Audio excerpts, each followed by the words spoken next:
നമസ്കാരം. നമസ്കാരം. നവ്യദീക്ഷയിലേക്ക് സ്വാഗതം. സർ, ഇപ്പോൾ നോർമലി ഒത്തിരിയും കുട്ടികളെ കൗൺസിലിംഗ് കൊണ്ടുവരുന്നുണ്ട്. എന്നുവെച്ചാൽ കൊണ്ടുവരുന്ന റീസൺ എന്ന് വെച്ചാൽ നന്നായിട്ട് പഠിച്ചുകൊണ്ടിരുന്നു. ഇപ്പോൾ 80ാം ക്ലാസ് അല്ലെങ്കിൽ 10ാം ക്ലാസ് ആകുമ്പോഴത്തേക്കും പഠനത്തിൽ നിന്നും പുറകിലോട്ട് പോവുകയാണ്. അപ്പോൾ നോക്കുമ്പോഴത്തേക്കും അതിന് റീസൺ അവർ പാരൻസ് തന്നെ കൊണ്ട് വരുന്നുണ്ട്. ചില ഒന്നുകിൽ ഇപ്പോൾ ഏതെങ്കിലും ഇപ്പോൾ ഗേൾ ആണെങ്കിൽ ബോയുമായിട്ടോ അല്ലെങ്കിൽ ബോയ്സുമായിട്ടൊക്കെ റിലേഷൻഷിപ്പും പ്രണയം കാര്യങ്ങളും 2-3 വർഷം 5 വർഷം 4 വർഷം എന്നുള്ള ലെവലിലാണ് വന്നയക്കണത്. മീൻസ് ഒരു 4ാം ക്ലാസ് 5ാം ക്ലാസ് ആ സമയത്ത് സ്റ്റാർട്ട് ചെയ്ത് ഇതുവരെ കൊണ്ടുവന്ന ഒരവസ്ഥ. പിന്നെ ബോയ്സ് ആണെങ്കിൽ ആവശ്യമുള്ള ഡ്രഗ്സും കാര്യങ്ങളും അങ്ങനത്തെ ഇഷ്യൂസൊക്കെയാണ് തരുന്നത്.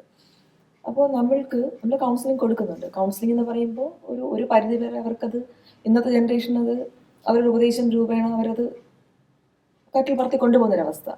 അപ്പോൾ നമ്മളുടെ EFT തെറാപ്പിയിലൂടെ ഇത് മാറ്റാൻ കഴിയുന്നുണ്ടല്ലോ. അത് എങ്ങനെയാണെന്നൊന്ന് വ്യക്തമാക്കാമോ സർ? ഇത് ശരിക്കും കുട്ടികൾക്കല്ല ചികിത്സ ആദ്യം കൊടുക്കേണ്ടത്. കുട്ടികൾക്കൊരു കൗൺസിലിങ്ങോ ഈ തെറാപ്പിയോ കൊടുക്കുന്നതിനേക്കാളും കൂടുതൽ ആദ്യം പാരൻസിനാണ് ശരിയാക്കി എടുക്കേണ്ടത്. പല വീട്ടിൽ നോക്കിക്കഴിഞ്ഞാൽ പാരൻസ് അച്ഛനും അമ്മയും, അത് ഹസ്ബൻഡ് ആൻഡ് വൈഫും, അവരുടെ റിലേഷൻഷിപ്പ് വളരെ മോശമായിരിക്കും. അവർക്ക് എപ്പോഴും വീട്ടിൽ ഫൈറ്റ്, വീട്ടിലൊരു പീസ്ഫുൾ ആയിട്ടുള്ള ലവിങ് ആയിട്ടുള്ള അറ്റ്മോസ്ഫിയർ ഇല്ല. കുട്ടികളെ പാരൻസ് കാണുന്നത് ഒരു ഇൻസ്ട്രുമെൻറ്റ്സ് പോലെയാണ്. പഠിക്കണം, മാർക്ക് വാങ്ങണം, ഭക്ഷണം കഴിക്കണം, ഇതൊക്കെയാണ് കുട്ടികളുടെ അടുത്തുള്ള പാരൻസിൻ്റെ ആറ്റിറ്റ്യൂഡ്. ഇവിടുത്തെ സ്നേഹമുണ്ടോ എന്ന് ചോദിച്ചാൽ ഇവർ പറയും ഭയങ്കര സ്നേഹമാണ്, അതുകൊണ്ടല്ലേ ഞാനിതെല്ലാം ചെയ്യുന്നത്. ഈ സ്നേഹം ഉള്ളിൽ വെച്ച് കൊണ്ടിരുന്നാൽ ഈ കുട്ടികൾക്ക് ഇത്തരത്തിലല്ല ഇന്നത്തെ കാലഘട്ടത്തിൽ നിങ്ങൾ സങ്കല്പിക്കുന്നതിൻ്റെ അപ്പുറം പ്രശ്നങ്ങൾ ഉണ്ടായിക്കൊണ്ടിരിക്കുകയാണ്. നിങ്ങൾ വളരെ കുറച്ച് കാര്യം മാത്രമേ അറിയുന്നുള്ളൂ. അവരുടെ ലോകത്തിൽ നടക്കുന്ന പ്രശ്നങ്ങൾ അതീവ ഗുരുതരമായിട്ടുള്ളതാണ്. പാരൻസ് എങ്ങനെ കുട്ടികളുടെ അടുത്ത് ഡീൽ ചെയ്യണം എന്ന് ആദ്യം പഠിക്കണം. ഏറ്റവും പ്രധാനം എന്ന് പറഞ്ഞാൽ ചെറുപ്പത്തിൽ തൊട്ട് കുട്ടിയെ ഒരു നല്ല ഫ്രണ്ടായിട്ട് ട്രീറ്റ് ചെയ്യണം. ഇന്ന് എത്ര പാരൻസ് കുട്ടികളെ ഫ്രണ്ട്സായി ട്രീറ്റ് ചെയ്യുന്ന അറിയത്തില്ല. വളരെ കുറച്ച് ആൾക്കാർ മാത്രമേ ഉള്ളൂ. ബാക്കി പലരും പറയുന്നത് സമയമില്ല. എങ്ങനെയാണ് കുട്ടികളെ ഇവർ ഹാപ്പിയാക്കി കൊണ്ടുപോകാൻ ശ്രമിക്കുന്നതെന്ന് ചോദിച്ചാൽ പലതരം സാധനങ്ങൾ വാങ്ങിച്ചു കൊടുക്കും. എന്ന് പറഞ്ഞാൽ ബ്രൈബ് ചെയ്താണ് കുട്ടികളെ കൊണ്ടുപോകുന്നത്. ഞാൻ അടുത്തൊരു കാലത്ത് ഒരു പാരൻ്റ് വന്നിരുന്നു. അപ്പോൾ കുട്ടി എന്ത് പറയണമെങ്കിലും ചോദിക്കും, അച്ഛനും അമ്മയും എന്ത് പറഞ്ഞാലും ചോദിക്കും, എനിക്കെന്ത് വാങ്ങിച്ചു തരും, എന്ത് മേടിച്ചു തരും എന്നാണ് ആദ്യത്തെ ചോദ്യം. അപ്പോൾ അവർ പറയും, ഇത്ര മാർക്ക് കിട്ടിയാൽ ഇത് മേടിച്ചു തരാം, അല്ലെങ്കിൽ ഇന്ന് സ്കൂളിൽ പോയാൽ, അത് ആ ലെവൽ വരെ എത്തി, ഇന്ന് സ്കൂളിൽ പോയാൽ ഇത് വാങ്ങിച്ചു തരാം. ഈ കുട്ടിക്ക് എവിടെയെങ്കിലും ഈ ബ്രൈബൊക്കെ കിട്ടാൻ ചാൻസ് ഉള്ള സ്ഥലത്ത് ഒരു ജോലി കിട്ടിയുള്ള അവസ്ഥ ആലോചിച്ച് നോക്കൂ. ഭയങ്കര പ്രശ്നമാണ്. ഈ കുട്ടി അവസാനം ജയിലിൽ കിടക്കേണ്ട അവസ്ഥ വരും. കാരണക്കാരാണ് പാരൻസാണ്. പാരൻസ് ചെറുതിലെ തൊട്ട് കുട്ടികൾക്ക് കാര്യങ്ങൾ നടത്തിയെടുക്കാനായിട്ട് ബ്രൈബ് കൊടുത്ത് ശീലിക്കുകയാണ്. അവരിൽ അങ്ങനെ ഒരു ആറ്റിറ്റ്യൂഡ് ഡെവലപ്പ് ചെയ്യണം. എന്തെങ്കിലും കിട്ടിയാൽ മാത്രമേ ഞാൻ ചെയ്യത്തുള്ളൂ, മനസ്സിലായില്ലേ? മാത്രമല്ല, സാധനങ്ങൾ മാത്രമല്ല, പിസ്സ മേടിച്ചു തരാം, KFC മേടിച്ചു തരാം എന്നൊക്കെയാണ് കുട്ടികളടുത്ത് പറയേണ്ട ഓരോ കാര്യം നടത്തിക്കാനായിട്ട്. കുട്ടികളെ സന്തോഷിപ്പിക്കാനായിട്ട് വസ്തുക്കളും ആഹാര സാധനങ്ങളും മേടിച്ചു കൊടുക്കുന്ന പ്രവണത കംപ്ലീറ്റ് ആയിട്ട് നിർത്തണം. ഒരു കാര്യവുമില്ലാതെ, ഒരു വസ്തുവുമില്ലാതെ കുട്ടിയെ നിങ്ങൾക്ക് സ്നേഹിക്കാൻ പറ്റുമോ? ഇതാണ് എൻ്റെ പ്രധാനപ്പെട്ട ചോദ്യം.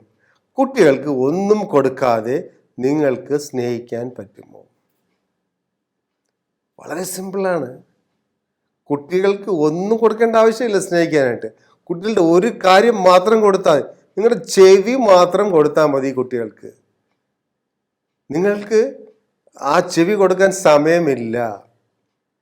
കുട്ടികൾ എന്തെങ്കിലും സംസാരിക്കുമ്പോൾ തന്നെ നിങ്ങൾ കുട്ടികളെ കറക്റ്റ് ചെയ്തിട്ടാണ് ലിസൺ ചെയ്യേണ്ടത്. ഒരു അഡ്വൈസ് ചെയ്തിട്ട് അഡ്വൈസ് ചെയ്യണ ഒരു ടൈപ്പ് ഓഫ് ലിസണിങ്ങിലാണ് പോണത്.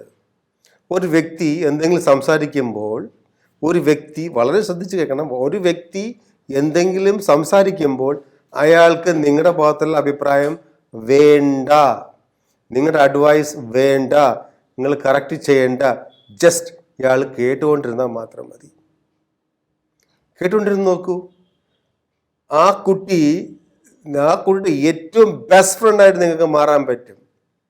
പാരൻസിന് കുട്ടികളെ കറക്റ്റായിട്ട് വളർത്തണമെങ്കിൽ ഒരു കാര്യം ചെയ്യണം, parents should be there best friends. ഞാൻ ചെയ്ത എൻ്റെ അമ്മയ്ക്ക് സങ്കടം വരും, എൻ്റെ അച്ഛന് വിഷമം വരും എന്ന് കുട്ടിക്ക് തോന്നുന്ന രീതിയിൽ നിങ്ങൾ ഒരു റിലേഷൻഷിപ്പ് ഡെവലപ്പ് ചെയ്തെടുത്താൽ കുട്ടി ഒരു കാരണവശാലും വഴിതെറ്റി പോകത്തില്ല. ഇന്ന് സൈക്കോളജി ആ കുട്ടികളുടെ ഈ ട്രെൻഡ് അനുസരിച്ചിട്ട് ഇങ്ങനെ മാറിക്കൊണ്ടിരിക്കുകയാണ്. 5 വർഷം മുന്നേ കുട്ടികൾക്ക് എന്ത് പറഞ്ഞു കൊടുത്തു അതല്ല ഇന്ന്, ഓരോ ദിവസവും മാറിക്കൊണ്ടിരിക്കുകയാണ്. ഇന്ന് കുട്ടികളുടെ പ്രശ്നം വേറെയാണ്. ഇന്ന് കുട്ടികൾ ടെമ്പററി ആയിട്ട് ഹാപ്പിനെസ്സിന് വേണ്ടിയിട്ട് നോക്കിക്കൊണ്ടിരിക്കുകയാണ്. പഴയ കാലത്ത് ഒരാൾക്ക് ഒരാളുടെ അടുത്തൊരു സ്നേഹമുണ്ടെങ്കിൽ അത് പെർമനൻ്റ് ആണ്. അത് ചിലപ്പോൾ അത് ജീവിതത്തിൽ കൺവേർട്ട് ചെയ്യും.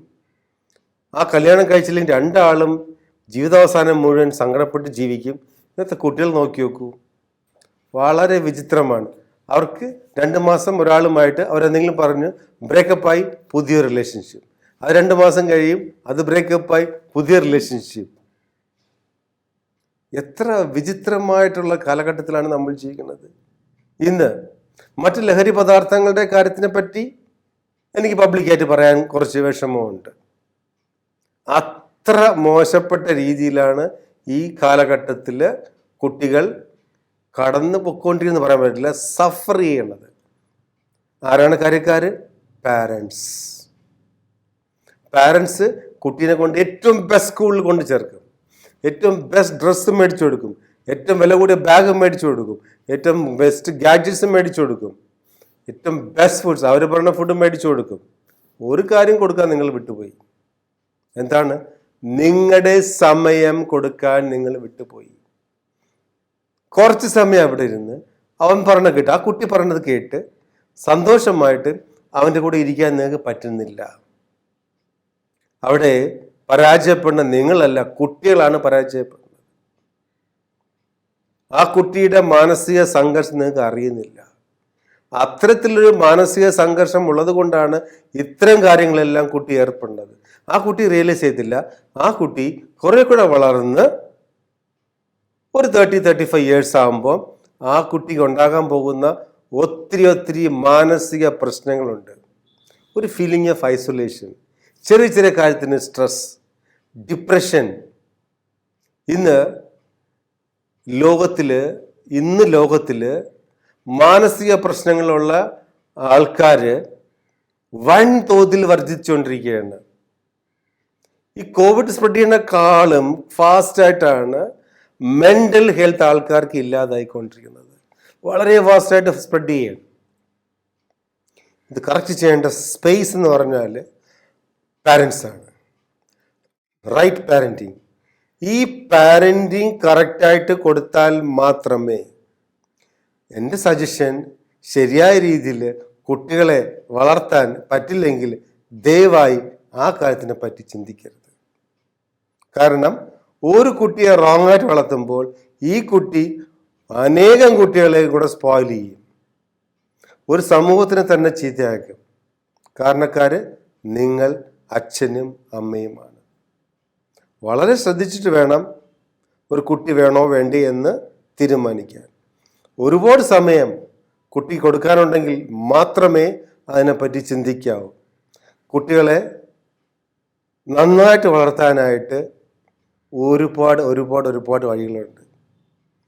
ആദ്യം പാരൻസ് എങ്ങനെയാണെന്ന് ശരിക്കും പഠിക്കണം. ഒരുപാട് സിമ്പിൾ മെത്തേഡ്സ് ഉണ്ട്. EFT പോലെ. ഈ EFT പോലെ മെത്തേഡ്സ് പ്രാക്ടീസ് ചെയ്ത് പാരൻസ് ഇവരെല്ലാവരും തിരിച്ച് ശരിയാക്കി എടുക്കാനൊക്കെ പറ്റും. അതിന് പാരൻസ് സമയം കൊടുക്കണം. ഓക്കെ. അപ്പൊ EFTയിലൂടെ ഇന്ന് ഇങ്ങനെ എന്താ പറയാ, ഈ ഒരു അവസ്ഥയിലായി പോയി കഴിഞ്ഞ ഒരു തലമുറ, അതെ, സങ്കടങ്ങളും വിഷമങ്ങളും ആവശ്യമില്ലാത്ത അഡിക്ഷൻസും ഒക്കെയുള്ള ഇതെല്ലാം വരാൻ കാര്യം എന്ന് വെച്ചാൽ അവർ മൈൻഡിലെ പ്രോഗ്രാംസ് ആണ്. ആ പ്രോഗ്രാംസ് മാറ്റിയിട്ട് പുതിയ നല്ല പ്രോഗ്രാംസ് ഇട്ട് കൊടുക്കാം. ചെറുതിലെ പാരൻസിന് അങ്ങനെ ശരിയായി കൊണ്ടുവരാൻ പറ്റിയില്ലെങ്കിൽ ഒരു ഓപ്ഷൻ ഉണ്ട്, ഇതുവഴി കറക്റ്റ് ചെയ്ത് കൊണ്ടുവരാം. അപ്പോൾ EFTയിലൂടെ ഈ അഡിക്ഷൻസ് ഒരു നല്ലൊരു തലമുറയെ, ഒരു ജനതയെ തന്നെ വാർത്തെടുക്കാൻ കഴിയുമെന്ന് തീർച്ചയായിട്ടും. പറഞ്ഞു തന്ന സാറിന് താങ്ക്സ്.